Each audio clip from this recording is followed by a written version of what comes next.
नमस्कार। इस वीडियो में हम जानेंगे यूजीसी नेट के बारे में कि आखिर एग्ज़ाम होता क्या है और इससे प्रोफेसर तक कैसे बनते हैं। पूरी जर्नी को हम समझेंगे। इसके बारे में लोगों को बहुत कम जानकारी रहती है। मैं खुद अपना बताऊं, मुझे जब मेरी एमए कंप्लीट हो गई तब मुझे भी इस एग्ज़ाम के बारे में पता चला कि एक नेट का एग्ज़ाम होता है जिसके थ्रू बिना पीएचडी के हम असिस्टेंट प्रोफेसर तक बन सकते हैं। इसके बारे में हम बारी बारी से विभिन्न बिंदुओं पर चर्चा करेंगे। जैसे इस नेट का एग्ज़ाम पैटर्न क्या होता है, इसके लिए एज क्या होती है, इसकी फॉर्म फीस क्या लगती है, और इसमें जीआरएफ क्या होता है, नेट क्या होता है और पीएचडी क्या होता है। ठीक है, इसी के थ्रू 3 सेक्शन में इसका रिजल्ट आता है। और अब बात करें अगर कि इसका पेपर है जो हर 6 महीने में होता है, लगातार होता रहता है। अगर आप इस वीडियो को अगर आप सुन भी लेते हैं तो अगर आप कुछ नहीं, आप कम से कम अगर एमए बस कर लेते हैं तो आप नेट के लिए एलिजिबल मान लिए जाते हैं कि आप नेट का एग्ज़ाम दे सकते हैं, बशर्ते आपकी एमए, एमएससी, एमकॉम किसी भी जो भी आपने पोस्ट ग्रेजुएशन की है उसमें 55% मार्क्स होने चाहिए। और अगर आप OBC, SC, ST other category से हैं तो आपकी 50 में भी काम चल जाएगा। तो हम नेट की पूरी प्रोसेस के बारे में जानेंगे और इसमें यूपी, एमपी के में असिस्टेंट प्रोफेसर का एग्ज़ाम कैसे होता है उसके बारे में हम थोड़ी थोड़ी चर्चा कर लेंगे। ठीक है, यूजीसी नेट का एग्ज़ाम इसका मतलब यूनिवर्सिटी ग्रांट कमीशन और नेशनल एलिजिबिलिटी टेस्ट, यह एक पात्रता परीक्षा है। जैसे हमारी टेट, सीटेट होती हैं, उसके बाद हम सुपरटेट का, यूपी में सुपरटेट का एग्ज़ाम दे पाते हैं और सीटेट के बाद हम जो सेंट्रल में भर्ती निकलती हैं उनका एग्ज़ाम दे पाते हैं। उसी तरह हमारे नेट का एक एलिजिबिलिटी सर्टिफिकेट है, पात्रता परीक्षा है। जब हम इसको पास कर लेते हैं, जैसे हम टेट का एग्ज़ाम पास कर लेते हैं फिर सुपरटेट दे पाते हैं या जो नेक्स्ट एग्ज़ाम होता है उसको दे पाते हैं। उसी तरह जब हम नेट का एग्ज़ाम पास कर लेते हैं तब हम असिस्टेंट प्रोफेसर की भर्ती निकलती है, उसका एग्ज़ाम के लिए हम एलिजिबल हो जाते हैं। जो इसका एग्ज़ाम वो 3 कैटेगरी में निकलता है, GRF, net and PhD. PhD इसी साल इंक्लूड हुई है। जीआरएफ का फुल फॉर्म होता है जूनियर रिसर्च फेलोशिप। अगर जो नेट का एग्ज़ाम होता है इसमें कोई मार्क्स निर्धारित नहीं हुए हैं कि आपका 90 में सिलेक्शन होगा या 75 में सिलेक्शन होगा। इसमें जितने भी लोग एग्ज़ाम देंगे उसमें से जो टॉप 1% होंगे उनका जीआरएफ क्वालिफाई हो जाएगा। जैसे अगर 100 बच्चों ने एग्ज़ाम दिया तो सिर्फ एक बच्चे का जीआरएफ सिलेक्शन होगा। ठीक है, उसी तरह नेट का एग्ज़ाम 6% बच्चों का क्वालिफाई होता है, सभी का क्वालिफाई नहीं होता है। अगर 100 लोगों ने पेपर दिया है तो 6 बच्चों का उन्हीं में से नेट का एग्ज़ाम क्वालिफाई हो जाता है। और बात करें पीएचडी की, तो ये पीएचडी का एग्ज़ाम है। अगर पीएचडी के लिए आप एलिजिबल हो जाते हैं, अगर आप 10% के लगभग, अगर 100 में से 10 बच्चे, करीब 10 बच्चे, कभी 12% भी हो जाता है, यूनिवर्सिटियों में जो वैकेंसी आती है या कॉलेजों में, उसी के आधार पर पीएचडी का क्राइटेरिया घटता बढ़ता रहता है। अब बात करें कि इन तीनों का क्या होता है अगर हम पास कर लेते हैं। अगर हम जीआरएफ पास कर लेते हैं तो इसका बहुत ही बड़ा बेनिफिट है, सबसे बड़ा, कि अगर आप जीआरएफ से क्वालिफाई हो जाते हैं, आप टॉप 1% में अगर आप आ जाते हैं तो आप किसी भी सरकारी विश्वविद्यालय से पीएचडी कर सकते हैं। जिसके लिए आप अगर जब पीएचडी करते हैं तो उसके साथ साथ सरकार आपको 35 से 40 हज़ार की फेलोशिप देती है, जूनियर रिसर्च फेलोशिप या छात्रवृत्ति जिसको बोलते हैं। 35 से 40 हज़ार की आपको छात्रवृत्ति मिलेगी, करीब 4 साल, 3 से 4 साल तक मिलेगी। और इसके बाद अगर आप इसी का जब आगे अगर पीएचडी को आप जारी करते हैं, 3 से 5 साल तक आप करते हैं, तो उसको सीनियर रिसर्च फेलोशिप बोला जाता है। तब भी आपको ये छात्रवृत्ति लगातार 5 साल तक मिलती रहेगी। बस इसमें आपको क्या करना पड़ेगा, पीएचडी करनी पड़ेगी, अपना शोध कंप्लीट कीजिएगा और उसको पब्लिश करा दीजिएगा। अब बात करते हैं नेट का एग्ज़ाम। ये नेट का एग्ज़ाम जो होता है ये होता है मोस्ट इम्पॉर्टेंट असिस्टेंट प्रोफेसर के लिए। ये भी होता है, लेकिन अगर आप नेट एग्ज़ाम क्वालिफाई कर लेते हैं तो आप असिस्टेंट प्रोफेसर की जो भर्ती आती है उसके लिए आप क्वालिफाई हो जाते हैं, अगर आप 6% में आते हैं तो। अब बात करें पीएचडी से आप असिस्टेंट प्रोफेसर के लिए एलिजिबल नहीं होती हैं। ये सिर्फ कैटेगरी इसी साल इंक्लूड हुई है। ये इसलिए हुई है ताकि विभिन्न जो कॉलेजों में पीएचडी कराए जाते हैं वो अभी तक क्या होता था, अपने अपने एंट्रेंस एग्ज़ाम कराते थे, जिससे क्या होता था, बहुत टाइम लगता था और उनको भी दिक्कत होती थी। अब यूजीसी ने व्यवस्था कर दी है कि हम एक ही एग्ज़ाम लेंगे यूजीसी नेट का, उसी में एक कैटेगरी पीएचडी। जो बच्चे पीएचडी को क्वालिफाई कर लेंगे उन्हीं में से जो टॉप 10% होंगे उनको पीएचडी के लिए इनवाइट कर लिया जाएगा और इंटरव्यू के माध्यम से उनका पीएचडी में एडमिशन करा दिया जाएगा। कोई और अलग से एग्ज़ाम नहीं देना पड़ेगा। ठीक है, अब बात करते हैं कि इसका एग्ज़ाम पैटर्न क्या है। पहले बात कर लेते हैं कि इसका जो पेपर है हर 6 महीने में लगातार होता रहता है। पहले दिसंबर में होगा, फिर जून में होगा। अभी बात करें जो जून में एग्ज़ाम हुआ था उसमें मैंने अभी पेपर दिया था और उसमें मेरा नेट क्वालिफाई हो गया है। इस 6% में मेरा नाम आ गया है और अब हम असिस्टेंट प्रोफेसर के लिए एलिजिबल हो गए हैं। अगर हम कहीं पर भी भर्ती निकलती है, एक और बात बता दें कि ये जो नेट का एग्ज़ाम है पूरे ऑल ओवर इंडिया के लिए वैलिड रहता है। अगर पूरे भारत में कहीं भी वैकेंसी निकलती है असिस्टेंट प्रोफेसर की, तो उसमें हम एलिजिबल रहते हैं और उसका हम पेपर दे पाएंगे। ठीक है, तो मेरा यही वाला कैटेगरी में पास हुआ है, जीआरएफ मेरा क्लियर नहीं हुआ है। अब बात करें कि जीआरएफ की जो क्वालिफाइंग की एज, जो पेपर देने की एज है, वो 30 वर्ष तक रहती है। 30 वर्ष के पहले ही आप उसका पेपर दे सकते हैं। 30 वर्ष के बाद आप पेपर नहीं दे पाएंगे। और जो नेट की एज लिमिट होती है, कोई एज लिमिट नहीं है। इसी प्रकार पीएचडी की भी कोई एज लिमिट नहीं है। आप कभी तक भी एग्ज़ाम इसका देते रहिए और आप क्वालिफाई कर सकते हैं। अब बात करें कि इसका एग्ज़ाम पैटर्न क्या होता है। जब नेट का अगर हमको पेपर देना है तो उसके एग्ज़ाम पैटर्न की भी जानकारी होनी चाहिए। इसके एग्ज़ाम पैटर्न को 2 भागों में बांट देते हैं। पहला होता है 50 नंबर का, 50 क्वेश्चन होते हैं ये, और दूसरा होता है 100 क्वेश्चन। जो 50 क्वेश्चन आते हैं वो हमारे जनरल आते हैं।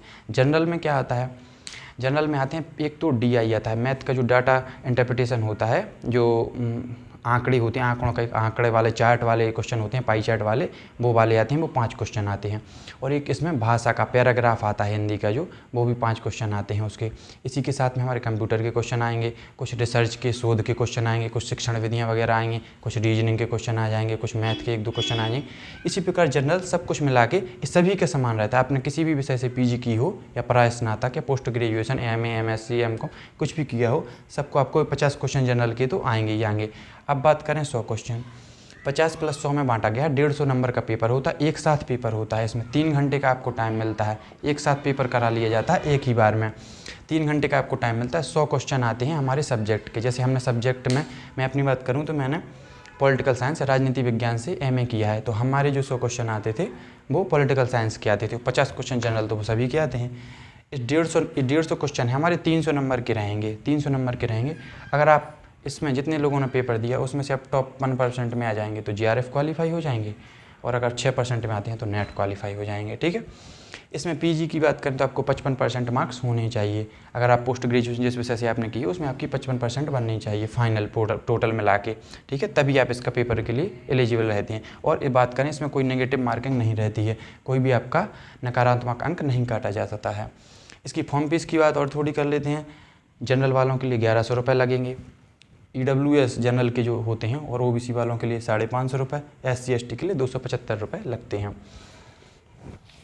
अब थोड़ी बात कर लेते हैं कि जो नेट, अब असिस्टेंट प्रोफेसर की भर्ती कैसे निकलती है। हमने नेट का एग्ज़ाम दे लिया, हम असिस्टेंट प्रोफेसर कैसे बनेंगे, इस नेट का एग्ज़ाम का हम करेंगे क्या। तो बात करते हैं, असिस्टेंट प्रोफेसर की भर्ती 2 प्रकार से निकलती है। एक तो निकलती है यूनिवर्सिटियों में, जैसे हमारा बनारस हिंदू विश्वविद्यालय हो गया, इलाहाबाद यूनिवर्सिटी हो गई, और जितनी भी यूनिवर्सिटी होती हैं उनमें, जैसे हमारे पास में है झांसी में बुंदेलखंड यूनिवर्सिटी, उनमें अगर असिस्टेंट प्रोफेसर की ज़रूरत है तो उसके लिए वो यूनिवर्सिटियाँ अपनी तरफ से वैकेंसी निकालती हैं। तो उसमें वैकेंसी जैसे सब्जेक्ट वाइज निकलती है तो उसमें वैकेंसी बहुत कम रहती है, जैसे 1 या 2 रहती हैं। और इनमें जो सिलेक्शन का प्रोसेस होता है वो PhD के थ्रू ही गुजरता है, या कहें तो एक API स्कोर बनता है इसमें, एकेडमिक परफॉर्मेंस इंडेक्स। आपने एकेडमिक में कितनी योग्यता आप रखते हैं उसके बेसिस पे आपका एक स्कोर बन जाता है। इसको 100 नंबर में से आपको कितने नंबर मिलते हैं। जैसे हम बात करें कि आपने अगर ग्रेजुएशन की, उसमें अगर आपकी 60% से 80% के बीच में है तो उसको आपको 6 या 7 नंबर मिल जाएंगे, और अगर 80% से ज़्यादा है तो आपको 9 नंबर के करीब मिल जाएंगे। इसी प्रकार आपने MA MSc जो किया है पोस्ट ग्रेजुएशन, उसमें 80% के आधार पे आपको नंबर मिलते जाते हैं। लेकिन इसमें सबसे बड़ा खेल होता है PhD का। अगर आप यूनिवर्सिटियों में जब प्रोफेसर बनते हैं तो PhD में जब आप किए हुए रहते हैं तो आपको पास 25 से 30 नंबर एक साथ मिल जाते हैं, जिससे यूनिवर्सिटियों में वही लोग प्रोफेसर के लिए आगे बढ़ पाते हैं। कहें कि उनका वेटेज वो ज़्यादा हो जाता है जिन लोगों ने PhD किया है। तो PhD से यूनिवर्सिटी में प्रोफेसर बनना आसान हो जाता है, क्योंकि उसकी एक साथ 25 से 30 मार्क्स मिल जाते हैं। फिर अगर आपका कोई अखबार में रिसर्च निकला है, या अखबार में आपने ऐसा कोई शोध किया है जो आपने अखबार में पब्लिश हो गया है, पत्रिकाओं में निकला है, तो उसके भी कुछ नंबर मिल जाते हैं। या आपने कहीं पढ़ाया है तो आपके जो कहते हैं अनुभव के नंबर भी आपको इसमें ऐड हो जाते हैं। तो इस प्रकार आपका एक 100 नंबर में से एक API स्कोर बन जाता है। उसके बाद यूनिवर्सिटियाँ अपनी यूनिवर्सिटी में भर्ती निकालते हैं, तो आप उसमें आवेदन करिए, और आवेदन करने के बाद आपके API स्कोर, अगर जिन लोगों का अच्छा API स्कोर होगा उन लोगों को आमंत्रित करते हैं और उनका एक इंटरव्यू कंडक्ट कराया जाता है और इंटरव्यू के बेस पर ही सीधी भर्ती यूनिवर्सिटियों में असिस्टेंट प्रोफेसर की हो जाती है। ठीक है, अब हम बात करेंगे कॉलेजों में। जैसे हमारी यूनिवर्सिटी है बनारस हिंदू विश्वविद्यालय या इलाहाबाद यूनिवर्सिटी या कहें कि बुंदेलखंड यूनिवर्सिटी, इनसे जो रिलेटेड कॉलेज हैं, जो आसपास के महाविद्यालय रहते हैं, उनमें जब भर्तियाँ निकालनी होती है तो वो काम जो हमारी PCS बोर्ड होते हैं उनके थ्रू किया जाता है। जैसे MP में तो MP PCS, यूपी में हो तो UPHESC द्वारा, या उच्च शिक्षा जो आयोग है उनके द्वारा भर्तियाँ एक साथ निकाली जाती हैं पूरे यूपी के महाविद्यालयों के लिए। यूनिवर्सिटियों के लिए नहीं, यूनिवर्सिटियों के लिए भर्तियाँ यूनिवर्सिटी खुद निकालती हैं, लेकिन जब महाविद्यालयों की बात करें तो महाविद्यालयों में जो भर्तियाँ निकालती हैं उनमें पूरा PCS का बोर्ड इंक्लूड रहता है। वो पूरे यूपी के लिए भर्तियाँ एक साथ निकाल दिया जाता है। जब एक साथ वैकेंसी आती हैं तो उसमें वैकेंसी आपके सब्जेक्ट में ज़्यादा रहती हैं। जैसे आप मैथ से या पॉलिटिकल साइंस से की हैं तो उसमें आपकी भर्ती जैसे 40, 50 या 100 तक इतनी ही जा सकती हैं, मैक्सिमम इतनी ही जानती हैं, कभी 150 तक चली जाएँ पूरी एक साथ तक कम रहती हैं। लेकिन इसमें एक बात रहती है कि फॉर्म भी कम रहते हैं। जैसे आप अगर आपकी 100 वैकेंसी निकली तो फॉर्म भी क्या पता 10,000 से ज़्यादा ना हो, तो ये रेशियो रहता है कि 100 पर 10,000 या एक सीट पर 100 बच्चों का हम मान सकते हैं कि कंपटीशन रहता है। बच्चे भी कम रहते हैं, सीट्स भी कम रहती हैं। अब हम बात करते हैं कि जब हमने नेट क्वालिफाई कर लिया, इतना आपको समझ में आ गया हो। अब नेट आपने जब क्वालिफाई कर लिया तो उसके बाद आपको असिस्टेंट प्रोफेसर के एग्ज़ाम पैटर्न और समझ लेते हैं। उसके लिए क्या आपको एग्ज़ाम पैटर्न है, किसके थ्रू आपको निकलना पड़ता है। इसमें क्या होगा कि अगर यूपी की बात करें तो आपका 100 नंबर का एक सीधा पेपर होगा। जब आपने नेट क्वालिफाई किया है, नेट का पेपर दिया, नेट क्वालिफाई हो गया, उसके बाद आप असिस्टेंट प्रोफेसर की वैकेंसी निकलेगी, उसका आप पेपर देंगे यूपी में देंगे आप, तो आपको 100 क्वेश्चन आएंगे, जिसमें 70 क्वेश्चन रहेंगे हमारे, वो हमारे सब्जेक्ट के रहेंगे, जिस विषय से आपने PGA पोस्ट ग्रेजुएशन की है। और जो 30 क्वेश्चन रहेंगे वो आपके जनरल रहेंगे, जैसे उसमें मैथ भी आ सकती है, हिंदी, इंग्लिश और GK GS वगैरह सब कुछ आ सकता है। और जब आप इस जो 100 क्वेश्चन में 100 क्वेश्चन होते हैं 200 नंबर के रहते हैं, जब आप इसको क्वालिफाई कर लेते हैं तो आपका एक इंटरव्यू होगा, वो होगा 30 नंबर का, और फिर 230 नंबर में से पूरी ऑल ओवर आपकी मेरिट बना दी जाएगी। और अगर आप इस मेरिट को क्वालिफाई कर लेते हैं तो आपका सिलेक्शन असिस्टेंट प्रोफेसर के बेस पर हो जाएगा, और इसमें आप कॉलेजों में पढ़ाएंगे, ना कि यूनिवर्सिटियों में। अब बात करते हैं MP में। MP में 200 क्वेश्चन आते हैं, वो 800 नंबर के रहते हैं। प्रत्येक क्वेश्चन 4 नंबर का रहता है, जिसमें 150 और 50 में बांटा गया है। 150 क्वेश्चन आपके सब्जेक्ट के आएंगे, जिस विषय से आपने पोस्ट ग्रेजुएशन किया है, और 50 क्वेश्चन आपके MP GK ही उसमें मेन रोल प्ले करता है। MP GK के 35 से 40 क्वेश्चन तक आ जाती हैं। 5 क्वेश्चन में थोड़ी बहुत आधार जैसे मैथ वगैरह आ जाती है, और ज़्यादा कुछ नहीं आता है। फिर इसके बाद 100 नंबर का हमारा इंटरव्यू होता है, और 900 नंबर में से पूरी हमारी फाइनल मेरिट बना दी जाती है। इसी के साथ अगर हम बात करें तो राजस्थान की भी हम बात थोड़ा समझ लेते हैं। राजस्थान में भी 75-75 नंबर के 2 पेपर होते हैं, सब्जेक्ट के पेपर होते हैं, और 150 इसमें क्वेश्चन आते हैं, एक यानी 150 क्वेश्चन आते हैं, और 75 नंबर यानी एक क्वेश्चन आधे नंबर का रहता है। ठीक है, और फिर उसके बाद में और एक 50 नंबर का और 100 क्वेश्चन एक हमारे राजस्थान GK के आ जाते हैं। 50 नंबर के 100 क्वेश्चन हमारे राजस्थान GK के आ जाते हैं। तो 75, 150, 50, 200 यानी 200 नंबर में से अगर आप मेरिट में आते हैं तो आपका सिलेक्शन होता है। फिर उसके बाद आपका 50 नंबर का आपको इंटरव्यू भी देना पड़ता है, तब आपका फाइनल सिलेक्शन होता है। ठीक है, तो आई होप इतना आपको समझ में आ गया होगा। मेरा नाम है अनुपम तिवारी। मैंने अभी UGC नेट का पेपर पॉलिटिकल साइंस से क्वालिफाई कर लिया है, लेकिन मेरा नेट कैटेगरी में हुआ है। आपको इतनी जानकारी पसंद आई होगी। अगर आपको कोई जानकारी इसमें ना समझ में आई हो तो आप कमेंट बॉक्स में कमेंट कर सकते हैं, और हमारे वीडियो को आप शेयर कर सकते हैं। नमस्कार।